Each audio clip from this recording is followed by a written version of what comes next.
Vous me voyez assis dans un siège. Et naturellement, au village, quand on était enfant, on s'assoit très souvent sur des tabourets.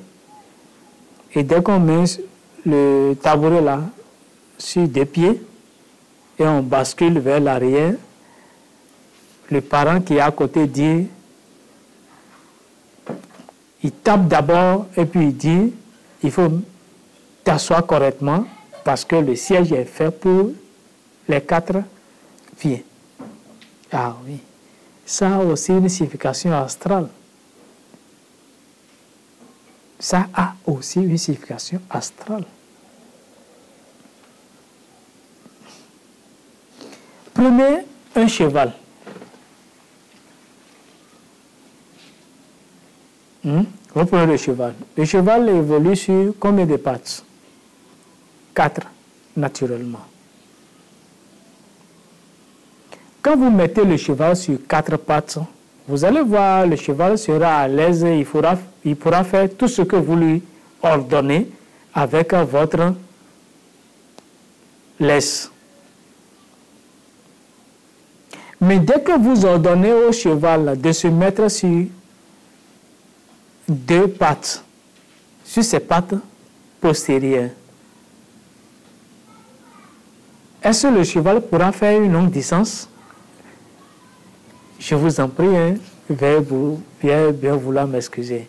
Nous sommes au pays des étalons. Et qui dit étalon parle des chevaux.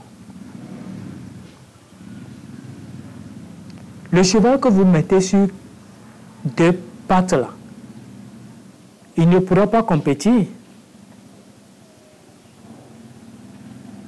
au rang de ceux qui sont sur 4 pattes.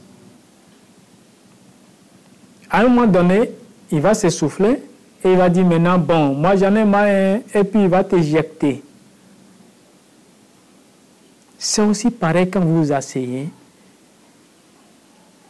dans un fauteuil, sur une chaise, et vous mettez la chaise sur les 2 pieds de derrière.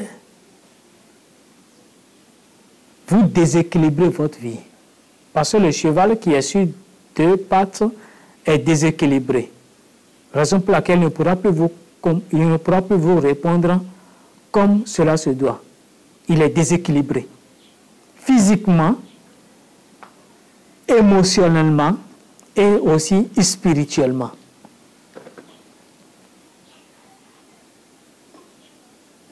Et là, si vous le forcez à rester sur les 2 pattes, quand il est fatigué, il sera vraiment mécontent de vous.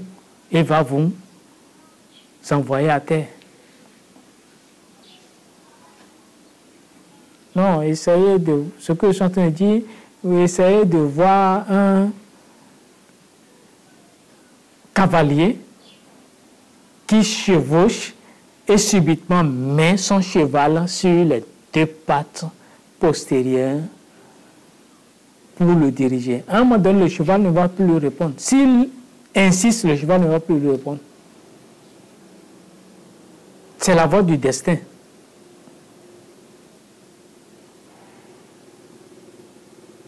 C'est la voie du destin. Le destin marche à 4 pattes pour être équilibré.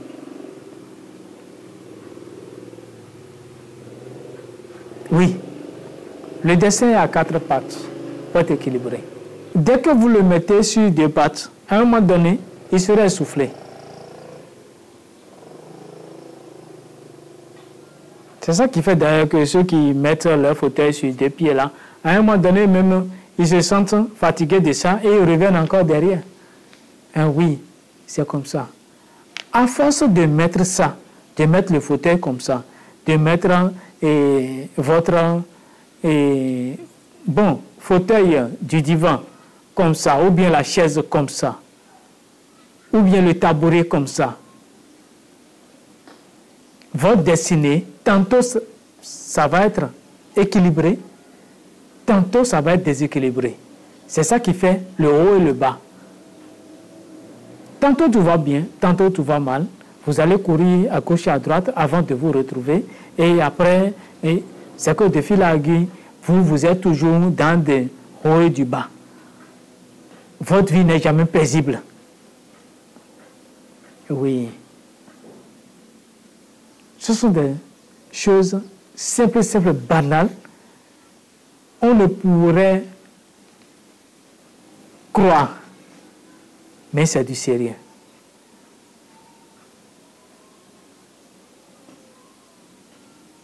Apprenez, parce que j'ai finalement compris aussi que beaucoup de personnes disent à leurs enfants, et le tabouret ou bien la chaise, il ne faut pas t'asseoir comme ça, il faut que ça soit sur les 4 pieds, tout juste pour la forme, parce qu'il ne faut pas que le tabouret se gâte, ou bien il ne faut pas que la chaise se gâte. Mais ils ne savent pas que ça joue aussi sur la destinée de leurs enfants. Donc déjà, il faut commencer par travailler la psychologie de l'enfant et lui faire comprendre que ce que tu es en train de faire, c'est banal, mais ça va agir à long terme sur ta destinée, afin que l'enfant commence par se corriger dès le bas âge. Il y a beaucoup de parents qui disent ça tout juste parce qu'ils ne veulent pas payer un autre tabouret tout de suite, ils ne veulent pas payer une autre chaise tout de suite.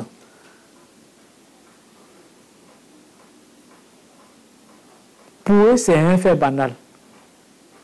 Pour eux, c'est sur le plan financier. Mais ils ne savent pas que la destinée de leur enfant est en jeu. Je vous en prie, prenez-en soin et mettez ça en considération. Commencez par éduquer vos enfants. Commencez par leur faire comprendre les conséquences de ces interdits, ce que ça leur apporte. Travaillez sur la psychologie de vos enfants. Donc déjà, commencez par aller à l'école de la sagesse pour savoir quand on viole tel interdit, ce que ça donne à long terme et ce que ça donne à court terme. Parce que à long terme, c'est pour les enfants. À court terme, c'est pour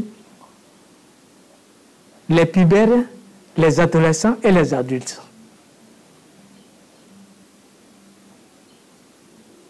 Je vous remercie.